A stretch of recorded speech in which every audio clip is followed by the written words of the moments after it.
नमस्कार विद्यार्थी मित्रांनो, मी रुपाली देवरमणी आज इयत्ता 12वी इतिहास विषयाबद्दल माहिती पाहणार आहोत। तर प्रकरण 10 शीत युद्धाबद्दल आपण माहिती पाहत होतो। गेल्या तासांमध्ये शीत युद्धाचं काही भागांबद्दल आपण चर्चा केलेली आहोत। तर आत्ताच्या तासामध्ये आपल्याला सिएटो या कराराविषयी पाहायचं आहे। गेल्या तासामध्ये आपण गोर्बाचेव यांचा कालखंड, शीत युद्ध म्हणजे काय, त्यांची व्याख्या आणि परिणाम पाहिलो।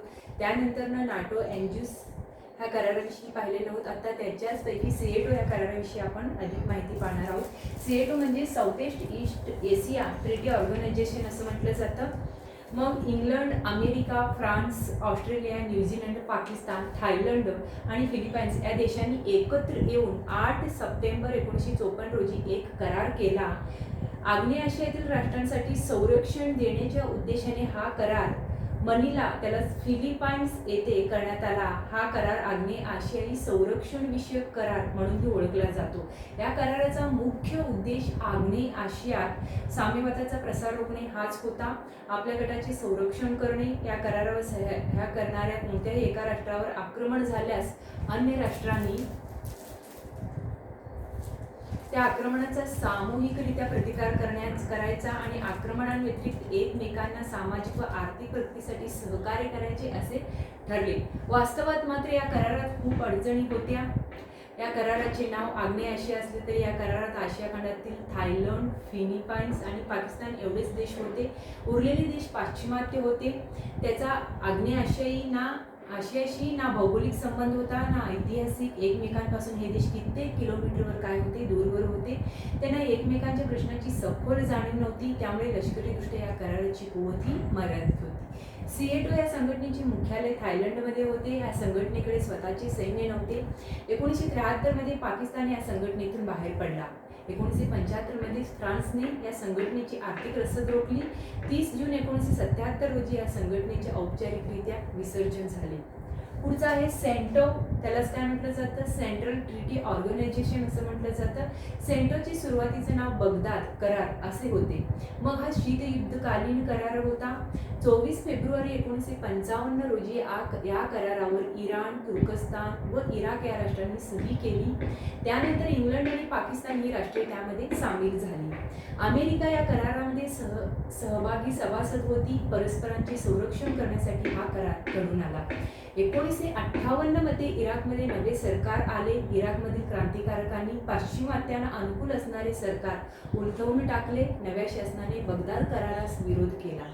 त्यामुळे 1959 मध्ये इराक या करारातून बाहेर पडला। त्यानंतर बगदाद कराराचे सेंटो करारात रूपांतर झाले। कराराचे मुख्यालय बगदादमधून अंकारा, तुर्कस्तान येथे नेण्यात आले। सोव्हिएत रशियाच्या साम्यवादाच्या प्रसाराला आळा घालण्यासाठी अमेरिकेने सेंटो कराराला प्रोत्साहन दिले।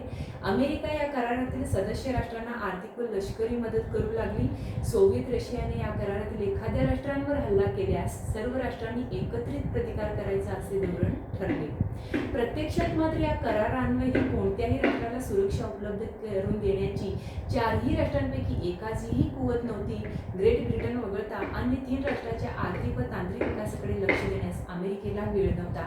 त्यामुळे चारही राष्ट्रांमध्ये अंतर्गत समाधान होते, असमाधान होते। म्हणजे त्या चारही राष्ट्रांमध्ये अंतर्गत असमाधान असून करारान्वये एकमेकांचे हितसंबंध गुंतवून घेण्यापेक्षा आपले आपण स्वतंत्र धोरण राबवावे या मतावर अशी राष्ट्रे होती।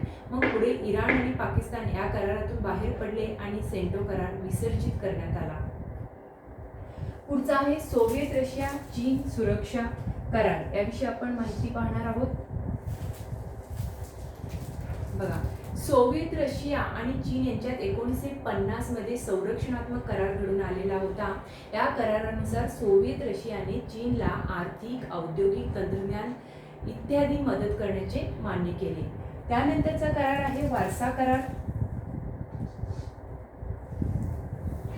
बघा, युरोपमध्ये अमेरिकेच्या धोरणांना विरोध करण्यासाठी सोव्हिएत रशियाने वारसा करार घडवून आणला। वारसा करारात Soviet Russia, Albania, Bulgaria, Czechoslovakia, पूर्व जर्मनी, हंगेरी, पोलंड आणि रुमानिया या राष्ट्रांचा समावेश होता। 1968 मध्ये अल्बानियाने गटाचे सदस्यत्व मांडले। गटाचे सदस्यत्व हे सोडलेले आहे। बघा, वारसा करार म्हणजे युरोपमध्ये अमेरिकेच्या धोरणांना विरोध करण्यासाठी सोव्हिएत रशियाने वारसा करार घडवून आणला। वारसा करारात सोव्हिएत रशिया होतं, अल्बानिया, बल्गेरिया, चेकोस्लोवाकिया, पूर्व जर्मनी, हंगेरी, पोलंड आणि रुमानिया या राष्ट्रांचा समावेश असून 1968 मध्ये अल्बानियाने या गटाचे सदस्यत्व सोडलेलं आहे. पुढचं आहे अलिप्ततावाद, भारताची भूमिका. या गटांविषयी आपण माहिती पाहणार आहोत. पहा, दुसऱ्या महायुद्धानंतर सोव्हिएत रशिया किंवा अमेरिका यांच्या गटात सामील न होता स्वतःचा विकास स्वतःच करणे, स्वतःची धोरणे ठरवून शांततेचा मार्ग अवलंबणे असे धोरण भारताने स्वीकारले. हे धोरण म्हणजे अलिप्ततावाद होय. नामच्या स्थापनेत Pandit Jawaharlal Nehru, doctor Sukarno, Indonesia, Kwame Nkrumah Ghana, Gamal Abdul Nasser Egypt आणि मार्शल टिटो युगोस्लाव्हिया यांनी पुढाकार घेतलेला आहे. नंतरचं आहे अलिप्ततावादी राष्ट्र.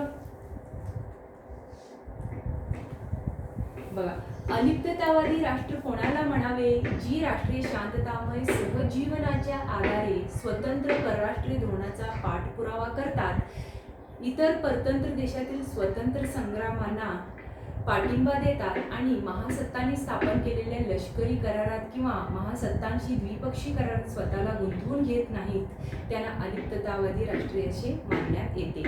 अलिप्ततावाद ही कल्पना युद्धापेक्षा शांततेशी निगडीत आहे, म्हणून ती विधायक आहे. 1961 मध्ये बेलग्रेड येथे परिषद उभारली. बेलग्रेड परिषदेत 25 राष्ट्राचे प्रतिनिधी उपस्थित होते. शांततेचे आवाहन करणारे 27 कलमी निवेदन परिषदेच्या शेवटी करण्यात आले. यात पुढील मागण्यांचा समावेश होता: आशिया, आफ्रिका व दक्षिण अमेरिका विभागात आक्रमणाच्या सर्व कारवाया बंद करा, अल्जेरिया व अंगोला या देशांना स्वातंत्र्य द्या, ट्युनिशियातून फ्रेंच फौजा मागे घ्या, कांगोमधील हस्तक्षेप थांबवा, दक्षिण आफ्रिकेने वर्णद्वेषी धोरण सोडावे, पॅलेस्टाईनमध्ये अरबांना न्याय हक्क मिळावेत, अशा मागण्या या परिषदेत करण्यात आल्या. आता अलिप्ततावादी चळवळीचे निकष आपण पाहणार आहोत. एक आहे 1961 सालच्या बेलग्रेड परिषदेत पुढील निकषांना मान्यता मिळालेली आहे: असा देश ज्याने वेगळ्या राजकीय व सामाजिक यंत्रणेसह राज्याच्या सह अस्तित्वावर आधारित स्वतंत्र धोरण अवलंबले असेल. दुसरा आहे राष्ट्रीय स्वातंत्र्य चळवळींना पाठिंबा देणारा देश आहे. तिसरा आहे शीतयुद्धाच्या संदर्भात कोणत्याही बहुपक्षीय करारात सदस्य नसणारा देश असेल. चौथा आहे महासत्तावादांशी निगडीत कोणताही द्विपक्षीय लष्करी करार अथवा प्रादेशिक संरक्षण करार न केलेला देश असेल. पाचवा आहे लष्करी तळ कोणत्याही विदेशी सत्तेच्या, विशेषतः महासत्तेच्या प्रतिस्पर्धी देशांच्या हाती न देणारा देश असेल. तो अलिप्ततावादी चळवळीचा निकष ठरेल. बघा,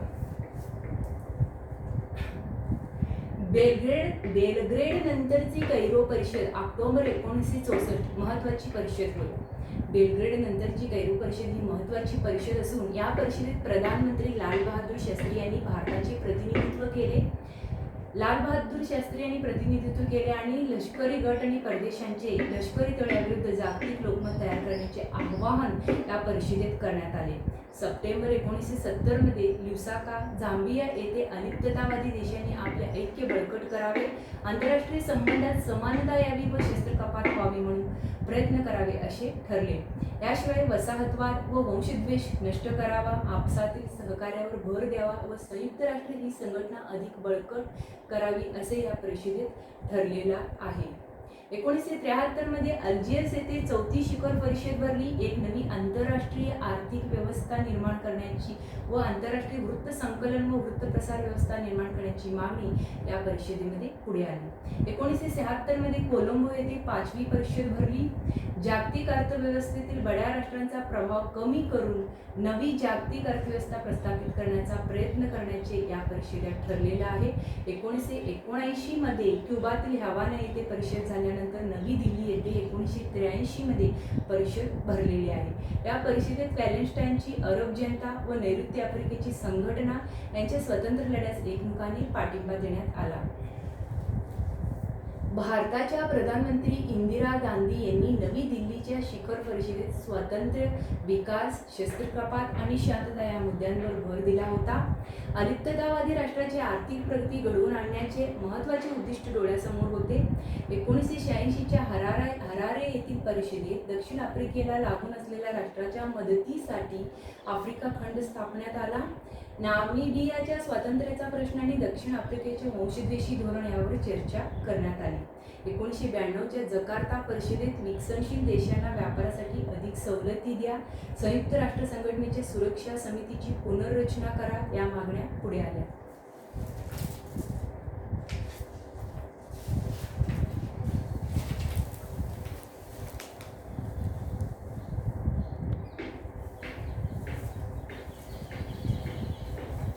तर पुढचा मुद्दा आहे वसाहतवाद विरोधातील भारताची भूमिका.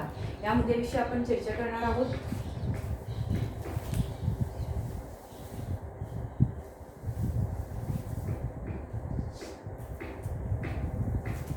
तर जगातील एक महान लोकशाहीवादी राष्ट्र म्हणून भारताची ओळख आहे. भारताला स्वातंत्र्य मिळण्या अगोदरच जागतिक राजकारणात भारताने भाग घेऊन साम्राज्यवादाविरुद्ध आवाज उठवला होता. स्वातंत्र्य मिळताच भारताने आंतरराष्ट्रीय राजकारणात सक्रिय तटस्थता स्वीकारली. याचा अर्थ भारत कोणत्याही महत्त्वाच्या आंतरराष्ट्रीय प्रश्नांबाबत उदासीन नाही, परंतु तो जागतिक शांतता प्रस्थापित करण्यासाठी उत्सुक आहे.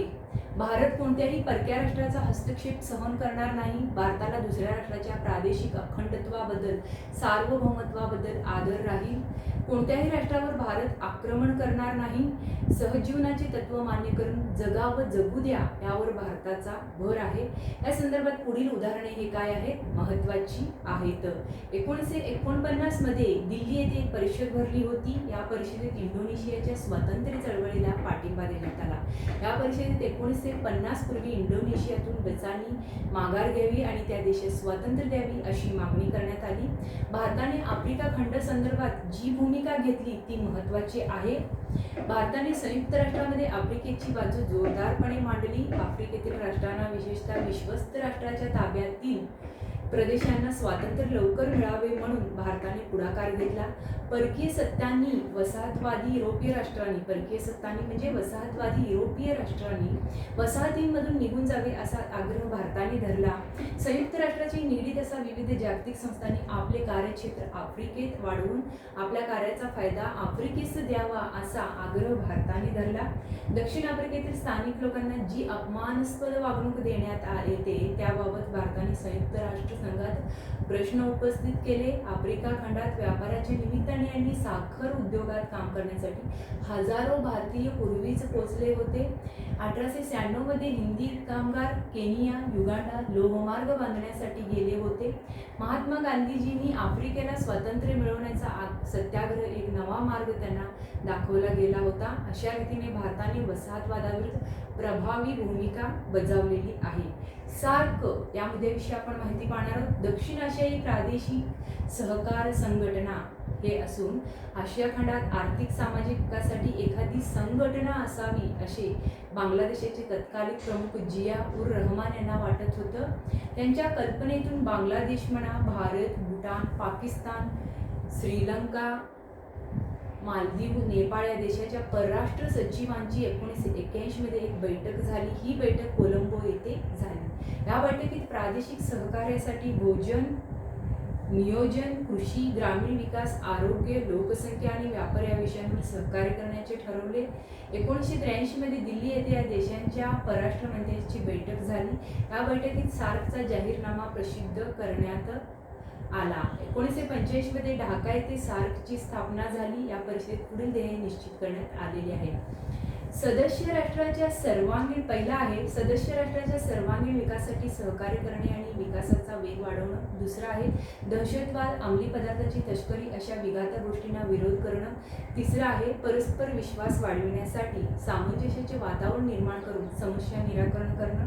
चौथं आहे प्रादेशिक, विभागीय आणि आंतरराष्ट्रीय पातळीवर समविचारी संघटनांशी सहकार्य करणं. पाचवा आहे आंतरराष्ट्रीय पातळीवर सामायिक हितासाठी प्रयत्न करणं. या ध्येयाच्या पार्श्वभूमीवर सार्क संघटनेची रचना पुढील प्रमाणे करण्यात आलेली आहे. सार्कचे मुख्यालय नेपाळची राजधानी काठमांडू येथे ठेवून वर्षातून एक बैठक आवश्यक करण्यात आली.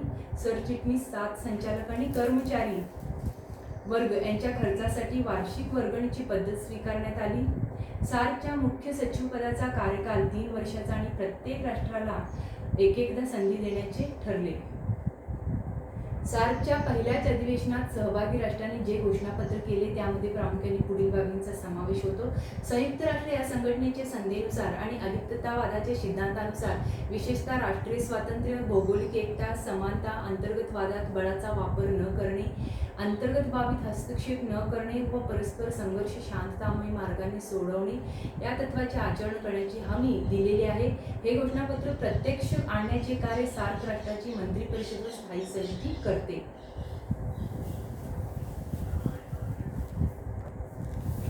ಇವತ್ತು ಏನಾರು ಒಂದು 5-6 ಮಂದಿ ಹೇಳ್ಯಾರ ನೋಡು.